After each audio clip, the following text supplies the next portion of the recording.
ठीक है। तो हम लोग देखते हैं एनाइसोट्रोपिक इफेक्ट को। उससे पहले देखिए जो अपने पाई इलेक्ट्रॉनिक सिस्टम होते हैं, जैसे कि एग्जांपल के लिए लेते हैं अपन क्या, बेंजीन। ठीक है, इसमें पाई इलेक्ट्रॉन होते हैं। आपने बाहर से मैग्नेटिक फील्ड लगा दिया B0 या H0 का। ठीक है, बाहर से मैग्नेटिक फील्ड लगाने पे ये पाई इलेक्ट्रॉन्स भी क्या होंगे, सर्कुलेट करेंगे। ठीक है, यानी कि ये पाई इलेक्ट्रॉन्स भी घूमेंगे और इनके घूमने से क्या होगी, एक करंट प्रोड्यूस होगी। अब ये जो करंट होती है ना, ये रिंग की फॉर्म में होती है, एक वायर में लूप के जैसे जो घूमती है, इस तरीके से करंट होती है, इस तरीके से। ठीक है, इस तरीके से लूप में घूमती है ये करंट, और इस करंट की वजह से मैग्नेटिक फील्ड भी इंड्यूस होता है। पर ये जो मैग्नेटिक फील्ड जो होता है ना, ये सभी डायरेक्शन में एक जैसा नहीं होता है। ठीक है, कहीं पर शील्डिंग होगी इसकी वजह से, कहीं पर डीशील्डिंग होगी। इसका मतलब कहीं पर ये जो मैग्नेटिक फील्ड है वो मेरे लगाए हुए मैग्नेटिक फील्ड के सेम डायरेक्शन में होगा और कहीं पर वो उसका अपोज करेगा। इसका मतलब मैग्नेटिक फील्ड सभी डायरेक्शन में सेम नहीं है। इस विसिनिटी में देखें, पूरे स्पेस में देखें, मैग्नेटिक फील्ड सेम नहीं है, और इसी को बोलते हैं अपन क्या, एनाइसोट्रोपिक इफेक्ट। ठीक है, आइसोट्रोपिक का मतलब क्या होता है, आइसोट्रोपिक देखो नाम ही बता रहा है, नाम में क्या लगा हुआ है, आइसो वर्ड लगा हुआ है। इसका मतलब सेम, सभी डायरेक्शन में सेम मैग्नेटिक फील्ड यहाँ पे फील होगा, लेकिन एनाइसोट्रोपिक में सेम नहीं फील होगा। ठीक है, तो इस तरीके के जो कंपाउंड्स होते हैं, इनमें क्या हुआ, पाई इलेक्ट्रॉन्स भी सर्कुलेट हो रहे हैं, जिनकी वजह से मैग्नेटिक फील्ड प्रोड्यूस हो रहा है। तो ये जो होता है ना, इसकी मैग्नेटिक फील्ड की डायरेक्शन इस तरीके से होती है बेंजीन में। ठीक है, अब देखिए यहाँ पे क्या है, मैंने जो लगाया बाहर से मैग्नेटिक फील्ड वो इस डायरेक्शन में। ठीक है, अब यहाँ वाले प्रोटॉन्स की तरफ देखिए, जो बाहर की तरफ प्रोटॉन्स हैं मेरे,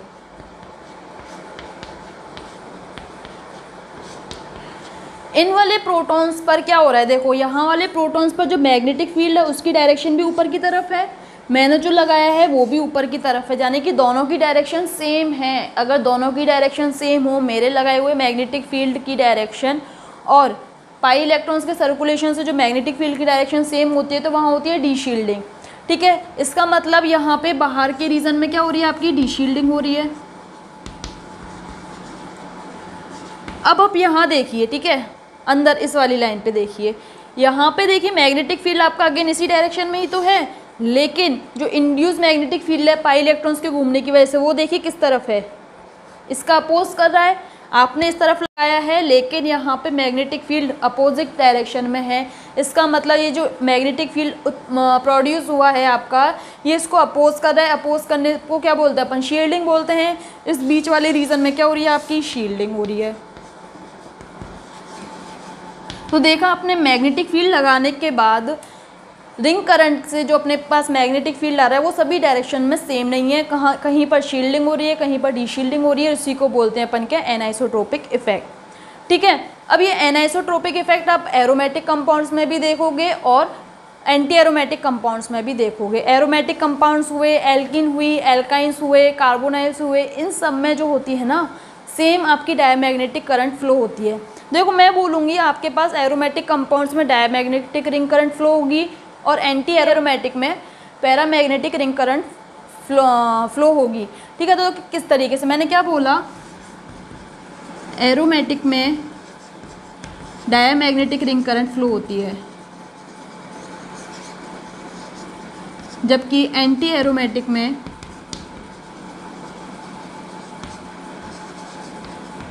पैरामैग्नेटिक। ठीक है, आप में से काफ़ी लोग इस चीज़ को जानते भी होंगे, नहीं जानते तो आप जाइए अपनी जीओसी की क्लासेस में। जीओसी में अपन ने सीखा होता है कि जो एरोमेटिक और एंटी एरोमेटिक में, एरोमेटिक आपके डायमैग्नेटिक होते हैं नेचर में। ठीक है, देखो इस चीज़ को मैं यहाँ आपको फ्रॉस्ट साइकिल से समझाती हूँ। ठीक है, तो यहाँ पे आपने एक एग्जाम्पल लिया साइक्लोप्रोपिल कैटायन का। ये आपका कैसा होता है, नेचर में एरोमेटिक होता है। यहाँ पे कितने पाई इलेक्ट्रॉन्स हैं आपके पास, 2 पाई इलेक्ट्रॉन्स हैं। बनाइए इसके लिए फ्रॉस्ट साइकिल।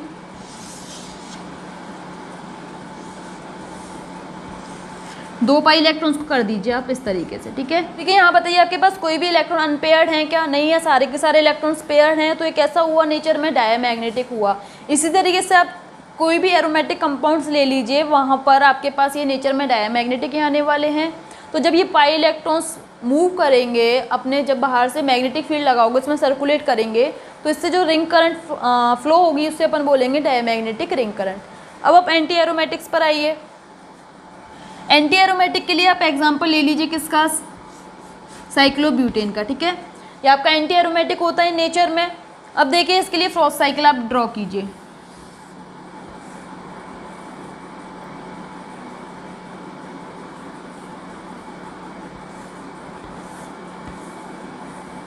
ठीक है, ये आपकी फ्रॉस्ट साइकिल होगी। इसके लिए इसमें कितने पाई इलेक्ट्रॉन्स हैं, टोटल 4 पाई इलेक्ट्रॉन्स हैं।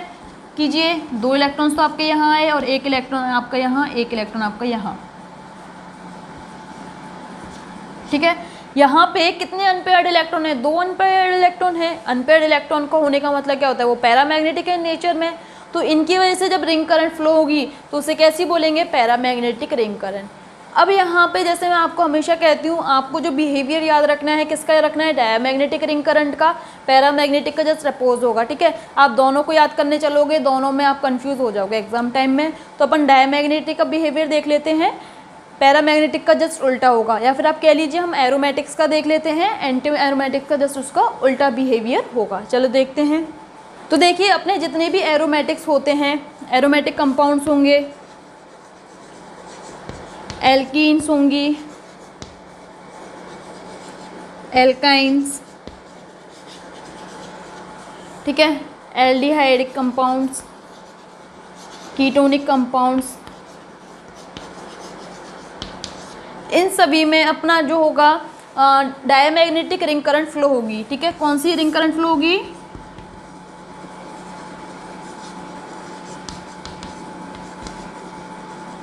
डायमैग्नेटिक रिंग करंट फ्लो होगी। ठीक है, अब डायमैग्नेटिक रिंग करंट का नेचर कैसा होता है अपन देख लेते हैं। इसका मतलब कहाँ शील्डिंग होती है और कहाँ डीशील्डिंग होती है। अभी अभी अपन सीख के भी आ चुके हैं, बस उसे एक बार रिपीट कर लेते हैं किस तरीके से होता है।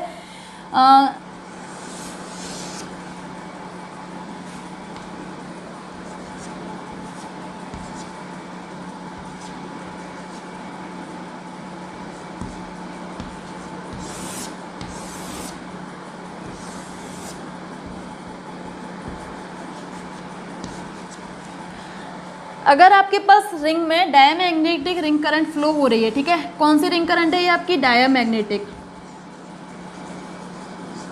तो बीच वाले रीजन में, ठीक है, बीच वाले रीजन में क्या हो रहा है, आपने लगाया मैग्नेटिक फील्ड इस तरीके से और बीच वाले रीजन में मैग्नेटिक फील्ड इसका अपोज कर रहा है, तो बीच वाले रीजन में क्या होगी, शील्डिंग होगी। बीच वाले रीजन में क्या हो रही है आपकी, शील्डिंग होगी।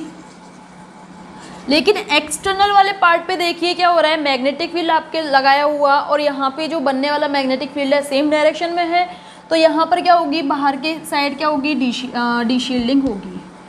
ठीक है, तो आपको क्या याद रखना है कि डायमैग्नेटिक रिंग करंट फ्लो हो रही है तो बीच में शील्डिंग होगी और एक्सटर्नल प्रोटॉन्स पर क्या होगी, डीशील्डिंग होगी। एंटी एरोमेटिक्स में जस्ट इसका उल्टा होगा। ठीक है, यानी कि एंटी एरोमेटिक में बीच वाले रीजन में डीशील्डिंग होगी और बाहर वाले रीजन में क्या होगी, शील्डिंग होगी। इसको अपन एग्जांपल से करते हैं, बहुत इजीली आपको समझ में आएगा। देखो किस तरीके से, देखिए एग्जांपल के लिए सबसे पहले अपन लेते हैं एल्कीन्स।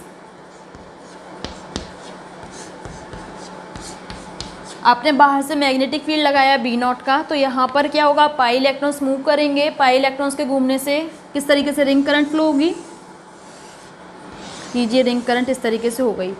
और एल्किन्स में मैंने आपको डायमैग्नेटिक रिंग करंट बताई। अब ये वाले प्रोटॉन्स देखिए कौन से रीजन में आ रहे हैं, ये वाले प्रोटॉन्स आपके इस वाले रीजन में आ रहे हैं।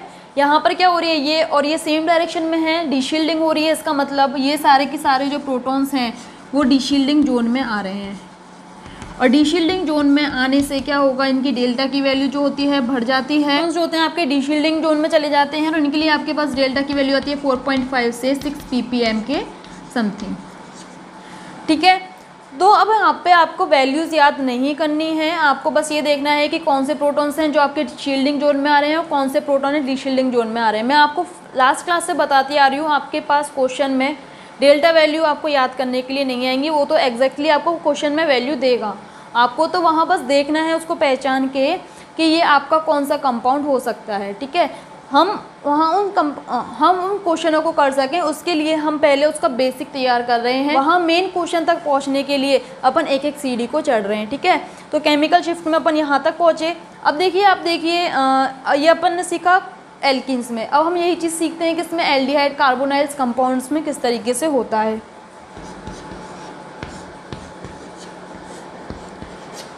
ठीक है, देखो कार्बोनाइल्स कंपाउंड्स में एक तो पहले ही ये आपका जो है इलेक्ट्रोनेगेटिव एटम है। ठीक है, मतलब ये जो होता है इलेक्ट्रॉन विड्रॉइंग ग्रुप है। इलेक्ट्रॉन विड्रॉइंग ग्रुप होने से क्या होगा, ये इलेक्ट्रॉन डेंसिटी को अपनी तरफ पुल करेगा, इससे कार्बन पर क्या आएगा, पॉजिटिव चार्ज आएगा। यदि मैं इसकी रेजोनेटिव स्ट्रक्चर बनाऊं तो ये कुछ इस तरीके से होगा। ठीक है, ये कार्बन डीशील्डेड है, जिससे ये हाइड्रोजन भी डीशील्डेड होगा। डीशील्डेड होने से डेल्टा वैल्यू बढ़ेगी, लेकिन साथ में यहाँ ये क्या है, पाई इलेक्ट्रॉन्स हैं। पाई इलेक्ट्रॉन्स क्या करेंगे, सर्कुलेट करेंगे आपके मैग्नेटिक फील्ड को लगाने से। और कार्बोनाइल्स कंपाउंड में भी मैंने आपको डायमैग्नेटिक रिंग करंट बताई थी। तो डायमैग्नेटिक रिंग करंट बनाइए आप किस तरीके से, इस तरीके से बनाएंगे। ठीक है, यानी कि आपको एंटी क्लॉक डायरेक्शन में बनाना है। तो ये वाले जो प्रोटॉन्स जो आ रहे हैं वो आपके कौन से जोन में आ रहे हैं, डीशील्डिंग जोन में आ रहे हैं।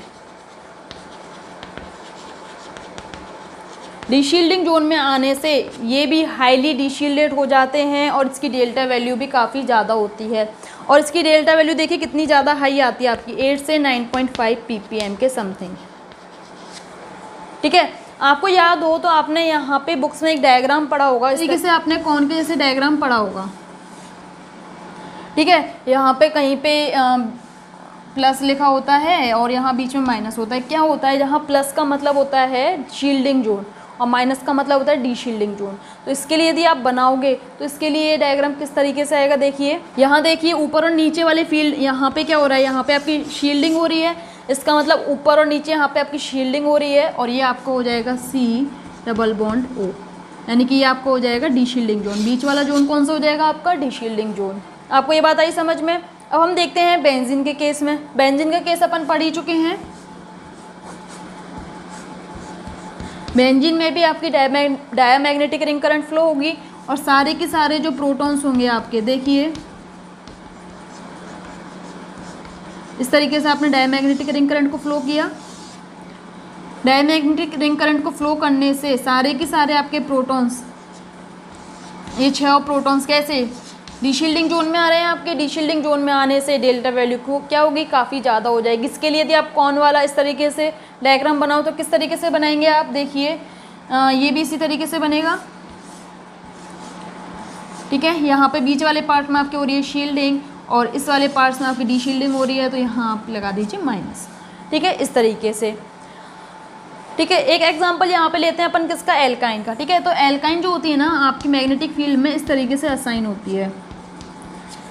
अब एल्काइन के लिए भी मैंने आपको डायमैग्नेटिक रिंग करंट बताया था, ये बीच वाली लाइन पर आ रहे हैं। ठीक है, बीच में क्या होता है आपका, शील्डिंग होती है, बताया था बीच में शील्डिंग और बाहर की तरफ डीशील्डिंग होती है डायमैग्नेटिक रिंग करंट में। इसका मतलब ये जो प्रोटॉन्स थे आपके शील्डिंग जोन में आ गए तो इनके लिए डेल्टा वैल्यू कम हो जाती है। आपको याद है होगा जब मैंने आपको टेबल बनवाई थी तो ट्रिपल बॉन्ड से जो जुड़ा हुआ हाइड्रोजन था उसकी वैल्यू आपको काफ़ी कम बताई थी। ठीक है, 2 से 2.5 के समथिंग बताई थी आपको वैल्यू। समझ में आया क्यों बताई थी, क्योंकि ये जो हाइड्रोजन थे कहाँ आ रहे हैं, शील्डिंग जोन में आ रहे हैं। ठीक है, आज आपको ये कंसेप्ट भी क्लियर हो गया। ठीक है, तो एनाइसोट्रोपिक इफेक्ट अपन समझ चुके हैं। अब कुछ एग्जांपल्स को हम खुद करके देखते हैं। ठीक है, इन एग्जांपल में पहले आपको बताना है कि कितने टाइप्स के प्रोटॉन्स हैं, फिर उनको डेल्टा का ऑर्डर में सेट करना है। ठीक है, तो देखिए सबसे पहले एग्जांपल अपन यहाँ देखते हैं। यहाँ पे बताइए कितने टाइप्स के प्रोटॉन्स आपके प्रेजेंट हैं, देख के बताइए। देखो ये किस तरीके से है, ये आपकी बेंजीन है और यहाँ से देखिए इस तरीके से ब्रिज के रूप में जुड़े हुए हैं। यहाँ पे आप लगा दीजिए प्लेन। प्लेन लगाने से क्या हुआ, ये वाला पार्ट एक जैसा और ये वाला पार्ट एक जैसा। देखो मैंने यहाँ से यदि प्लेन लगाया तो ये वाला पार्ट और ये वाला पार्ट सेम हो गए, एक दूसरे की मिरर इमेज हो गए। ये वाले प्रोटॉन सेम होंगे, ये वाले प्रोटॉन सेम होंगे और ये अपना अलग होगा। ठीक है, तो 1 2 3 यहाँ पे कितने टाइप्स के प्रोटॉन्स प्रेजेंट हो गए आपके, 3 टाइप के प्रेजेंट हो गए। अब यहाँ लगाइए आप यहाँ आप मेरे को डेल्टा वैल्यू का ऑर्डर बताइए। ठीक है, तो ये भी आपका एरोमेटिक कंपाउंड है, डायमैग्नेटिक रिंग करंट फ्लो होगी। डायमैग्नेटिक में क्या होता है, इस तरीके से आप रिंग करंट को फ्लो करेंगे, बीच में क्या होगी, डीशील्डिंग, बीच में शील्डिंग होगी और बाहर डीशील्डिंग होगी। ठीक है, इसका मतलब क्या हुआ, ये आपका जो C है इसके लिए C पर शील्डिंग हो रही है, फिर यहाँ डीशील्डिंग हो रही है और यहाँ भी आपकी डीशील्डिंग ही हो रही है। आप यहाँ पे ना एक चीज़ याद रखना कि इस तरीके से आपका एरोमेटिक कोई कंपाउंड है, ये आपकी मैग्नेटिक फील्ड है और ये आप यहाँ से इस तरीके से शील्डिंग जोन को और डीशील्डिंग जोन के लिए आप लगाते जा रहे हो रिंग करंट को। ठीक है, ये आपका हुआ थीटा। इस तरीके से आपका मैग्नेटिक फील्ड, और ये आपका हुआ थीटा। तो जैसे जैसे आपकी थीटा की वैल्यू इंक्रीज़ होती जाएगी वैसे वैसे आपकी डी शील्डिंग भी क्या होती जाएगी, इंक्रीज़ होती जाएगी। वैसे वैसे आपकी डेल्टा की वैल्यू भी क्या होती जाएगी, इंक्रीज़ होती जाएगी। यहाँ देखिए बीच में क्या हो रही है, शील्डिंग हो रही है। इसका मतलब सी के लिए डेल्टा वैल्यू सबसे कम आएगी। उसके बाद अगर आप बेसिकली अगर आप थीटा के बेस पे देखें तो यहाँ तो 0 डिग्री एंगल होगा, यहाँ इससे कुछ ज़्यादा होगा और यहाँ सबसे ज़्यादा एंगल होगा। ठीक है, तो एंगल के बेसिस पे देखें तो डेल्टा ए सबसे ज़्यादा और डेल्टा बी उससे कम और डेल्टा सी सबसे कम होगा। और वैसे भी देख लीजिए यहाँ डी शील्डिंग सबसे ज़्यादा हो रही है, फिर शील्डिंग जोन में अपन जाते जा रहे हैं। ठीक है, ये बात आई समझ में। अब यहाँ वाले एग्जाम्पल पर आइए। यहाँ पर बताइए आप टोटल कितने टाइप्स के प्रोटॉन्स हैं। तो यहाँ पर आप टाइप ऑफ प्रोटॉन्स बताइए। देखो पहले टाइप का प्रोटॉन आपका ये हो गया, दूसरे टाइप का प्रोटॉन ये, और थर्ड टाइप का आपका प्रोटॉन ये। यानी कि यहाँ पे अभी आपके 3 टाइप के प्रोटॉन प्रेजेंट हैं। इसको भी आप प्लेन लगा के देख सकते हो। पहला प्लेन तो आप ब्रिज में से ही निकाल दीजिए जिससे आपकी ये वाली स्ट्रक्चर और इसके स्ट्रक्चर की मिरर इमेज आ जाएगी। उसके बाद आप दूसरा प्लेन लगा दीजिए जिसमें आपके दोनों हाइड्रोजन्स भी कट हो रहे होंगे और ये वाले पार्ट्स भी एक दूसरे को कट कर रहे होंगे। ठीक है, इस तरीके से आप लगाओगे। अभी आपने यहाँ पे प्रोटॉन्स को देख लिया। अब यहाँ देखते हैं डेल्टा का ऑर्डर। यहाँ आप करोगे रिंग करंट को फ्लो, डायमैग्नेटिक कंपाउंड है तो रिंग करंट को फ्लो करोगे इस तरीके से। ठीक है, ये मैंने कर दी रिंग करंट को फ्लो। बीच में डी शील्डिंग हो, बीच में शील्डिंग होगी आपकी और बाहर क्या होगी, डी शील्डिंग होगी। तो सबसे ये जो आपके प्रोटॉन्स हैं, ए टाइप के प्रोटॉन्स हैं, वो शील्डिंग जोन में आ रहे हैं, तो सबसे कम डेल्टा वैल्यू तो इन्हीं के लिए आने वाली है। उसके बाद देखिए क्या हो रहा है, बी टाइप के जो प्रोटॉन्स हैं उनके पास खुद का शील्डिंग जोन में भी आ रहे हैं, साथ डी शील्डिंग जोन में आ रहे हैं, साथ में साइड वाला जो अपना रिंग है, साइड वाली जो रिंग है, ध्यान रखना यहाँ पे 2 रिंग हैं आपकी। ठीक है, इस रिंग की अलग करंट फ्लो होगी, इस रिंग की अलग करंट फ्लो होगी। तो ये जो बी वाले प्रोटॉन्स हैं ये अपनी रिंग के डी शील्डिंग जोन में तो आ ही रहे हैं, साथ में दूसरी रिंग के भी डी शील्डिंग जोन में आ रहे हैं। इसका मतलब यहाँ डी शील्डिंग ज़्यादा हो गई कंपेरेटिवली सी, क्योंकि सी तो केवल एक ही रिंग के डी शील्डिंग जोन में आ रहा है, तो यहाँ पे बी सबसे ज़्यादा होगा और सी बीच में आएगा। ठीक है, देखो इस चीज़ को अपन इन वाले एग्जांपल से, नेफ्थलीन के एग्जांपल से अच्छे से समझते हैं किस तरीके से। देखिए नेफ्थलीन का एग्जांपल लेते हैं अपन।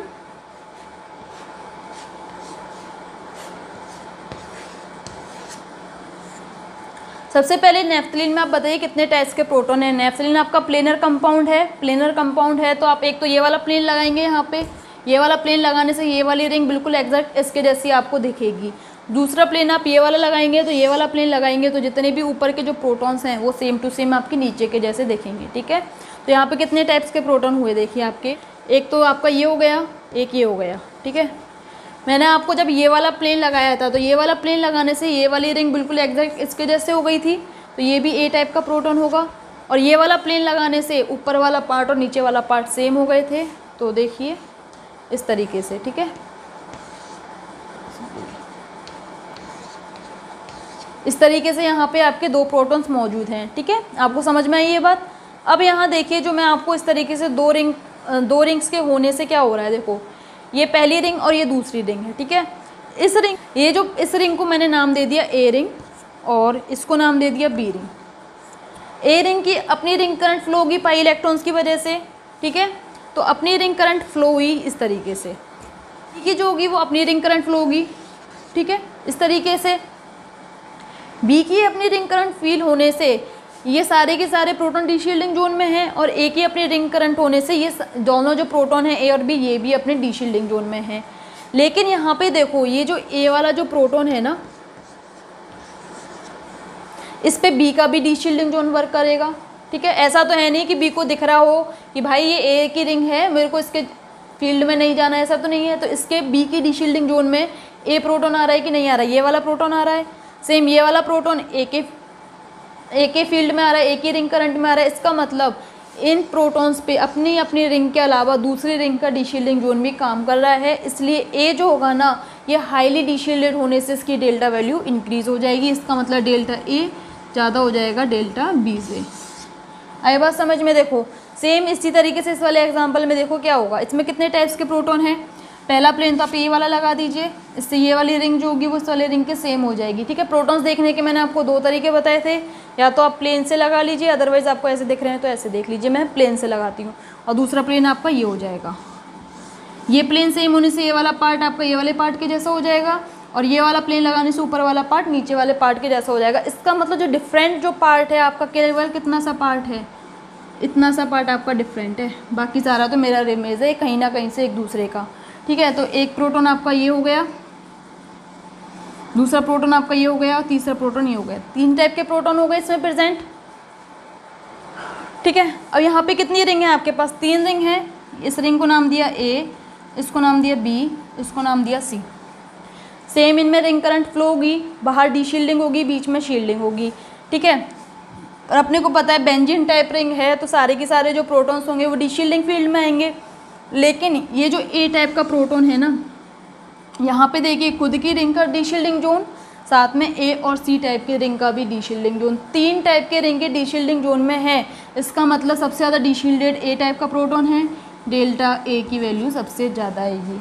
उसके बाद B टाइप के जो प्रोटॉन हैं, ये भी B टाइप का प्रोटॉन है आपका।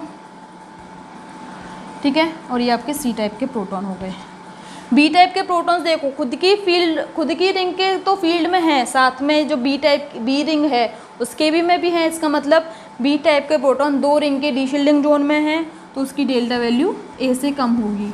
और C टाइप के प्रोटॉन्स तो केवल एक ही रिंग फील्ड के एक ही रिंग, C टाइप के प्रोटॉन्स जो हैं वो तो एक ही रिंग के उसमें है फील्ड में, तो इसकी डेल्टा वैल्यू सबसे कम होगी। इस तरीके से यहाँ आपको डेल्टा वैल्यू असाइन करनी है। देखो इसका एक और एग्जांपल मैं आपको बताती हूँ, बहुत इजी से आपको हो जाएगा वो एग्जांपल किस तरीके से। ठीक है, आपसे इस सर्किल हाइड्रोजन है इसके लिए पूछा है डीशील्डिंग जोन कितना होगा। ठीक है, इस वाले हाइड्रोजन के रेस्पेक्ट में। ठीक है, ये वाला हाइड्रोजन तो आपका शील्डिंग जोन में आ रहा है, ये आपका एल्काइन ग्रुप है, आपको दिख रहा है, ये तो शील्डिंग जोन में आ रहा है। ये वाला हाइड्रोजन देखिए इस एरोमेटिक की डीशील्डिंग जोन में है। ठीक है, साथ में जब यहाँ से आप रिंग करंट को फ्लो कर रहे थे तो यहाँ पे भी डीशील्डिंग जोन था, यहाँ पे दोनों का डीशील्डिंग जोन वर्क कर रहा है, तो इसकी जो वैल्यू आएगी डेल्टा वैल्यू काफ़ी ज़्यादा हाई आने वाली है। क्यों आएगी? रिंग करंट की वजह से। इसकी रिंग करंट और इसकी रिंग करंट दोनों इसको डीशील्डिंग जोन में ले जा रही है, इसकी डेल्टा वैल्यू काफ़ी ज़्यादा आएगी। तो हम एनुलिन्स में देख लेते हैं। एनुलिन्स आपकी एरोमेटिक भी होती है, एंटी एरोमेटिक भी होती है। देखो किस तरीके से मैं यहाँ आपको एग्जाम्पल लेती हूँ। एग्जाम्पल देखते हैं 16 एनुलिन और 14 एनुलिन का। 14 एनुलिन को बताइए सबसे पहले ये एरोमेटिक है कि नहीं है। 14 एनुलिन का मतलब क्या है? यहाँ पे 14 पाई इलेक्ट्रॉन्स मौजूद हैं। ठीक है, देखिए 1 2 3 4 5 6 7 पाई बॉन्ड है, इसका मतलब 14 पाई इलेक्ट्रॉन्स हो गए। इस 14 को मैं 4n+2 के फॉर्मूले में शो कर सकती हूँ कि नहीं कर सकती? ऑब्वियसली बात है कर सकती हूँ। 4 × 3 + 2, इसका मतलब ये हकल रूल को फॉलो कर रहा है, प्लेनर स्ट्रक्चर भी है ये अपनी। ठीक है, तो देखिए ये अपनी 14 पाई एनुलिन जो 14 एनुलिन जो है वो कैसी है? एरोमेटिक है नेचर में। ठीक है, एरोमेटिक का मतलब यहाँ कौन सी रिंग करंट फ्लो होने वाली है? डायमैग्नेटिक रिंग करंट फ्लो होगी। डायमैग्नेटिक से जो बीच वाले प्रोटॉन्स हैं वो शील्डिंग जोन में जाएंगे और बाहर के एक्सटर्नल प्रोटॉन कहाँ जाएंगे? आपके डीशील्डिंग जोन में जाएंगे। तो इसका मतलब क्या हुआ? ये जो बाहर वाले प्रोटॉन्स हैं ये आपके डीशील्डिंग जोन में गए। कितने हैं ये? 1 2 3 4 5 6 7 8 9 10। ये 10 के 10 जो प्रोटॉन्स हैं, एक्सटर्नल प्रोटॉन्स हैं, ये आपके हाईली डीशील्डेड हो जाएंगे। ठीक है, जबकि ये जो अंदर के प्रोटॉन्स हैं ना, ये चारों के चारों ये आपके शील्डिंग जोन में जाएंगे। ये शील्डेड होंगे तो इनकी डेल्टा वैल्यू कम आएगी बाहर वाले प्रोटॉन से। ठीक है, कितनी कितनी वैल्यू होती है एक बार अपन लिख लेते हैं। ये जो अपने एक्सटर्नल प्रोटॉन्स हैं इनकी वैल्यू होती है आपकी लगभग 9 से 10 ppm के बीच में, और ये जो शील्डिंग जोन में आ रहे हैं आपके 4 प्रोटॉन्स, इनकी वैल्यू होती है -1 से +1 के बीच में। ठीक है, अब यहाँ पे अपन एक एग्जांपल एंटी एरोमेटिक का भी देख लेते हैं। देखो 16 एनुलिन 16 पाई इलेक्ट्रॉन है, इसका मतलब ये कौन सा हुआ? 4n सिस्टम हुआ, 4n पाई सिस्टम हुआ, यानी कि अपना ये एंटी एरोमेटिक सिस्टम हुआ। एंटी एरोमेटिक में मैंने आपको कौन सी करंट बताई थी? पैरामैग्नेटिक। अब मैंने आपको ये बोला था आपको एरोमेटिक का जस्ट उल्टा करना है। एंटी एरोमेटिक में बीच में क्या हो रही थी? एरोमेटिक में बीच में हो रही थी आपकी शील्डिंग, और एक्सटर्नल फील्ड में हो रही थी आपकी क्या? डीशील्डिंग। तो इसका मतलब यहाँ क्या होगी? बीच में डीशील्डिंग होगी और एक्सटर्नल पार्ट्स में क्या होगी? शील्डिंग होगी। इसका मतलब ये चारों के चारों जो प्रोटॉन्स हैं ये आपके होंगे डीशील्डिंग जोन में, जबकि ये बाहर के जितने भी ये प्रोटॉन्स हैं ये आपके कैसे होंगे? शील्डिंग जोन में होंगे। इनकी डेल्टा की वैल्यू कम आने वाली है बजाय ये बीच वाले प्रोटॉन से। तो कितनी होती है? ये जो 4 प्रोटॉन्स होंगे इनके लिए आपके लिए डेल्टा की वैल्यू होगी, के लिए आपकी डेल्टा की वैल्यू होगी 12 से 13 ppm के बीच में, जबकि ये जो एक्सटर्नल प्रोटॉन्स हैं इनके लिए आपकी डेल्टा की वैल्यू होगी -1 से 2 ppm के बीच में। ठीक है, तो इस तरीके से आपको एनाइसोट्रोपिक इफेक्ट को यूज़ में लेना है, आपके पाई इलेक्ट्रॉन्स को भी मूव कराना है। ठीक है, तो अभी तक आपने कौन कौन से इफेक्ट्स पढ़ लिए? इंडक्टिव इफेक्ट पढ़ लिया आपने, मीजोमेरिक इफेक्ट पढ़ लिया और साथ में एनाइसोट्रोपिक इफेक्ट भी आपने पढ़ लिया। आपका रह गया हाइड्रोजन इफेक्ट और डाइल्यूशन की, उस पर डाइल्यूशन करने से क्या फ़र्क पड़ने वाला है, जिसको अपन नेक्स्ट क्लास में सीखेंगे, साथ में देखेंगे स्प्लिटिंग ऑफ सिग्नल्स। तो मिलते हैं नेक्स्ट क्लास में, तब तक के लिए बाय।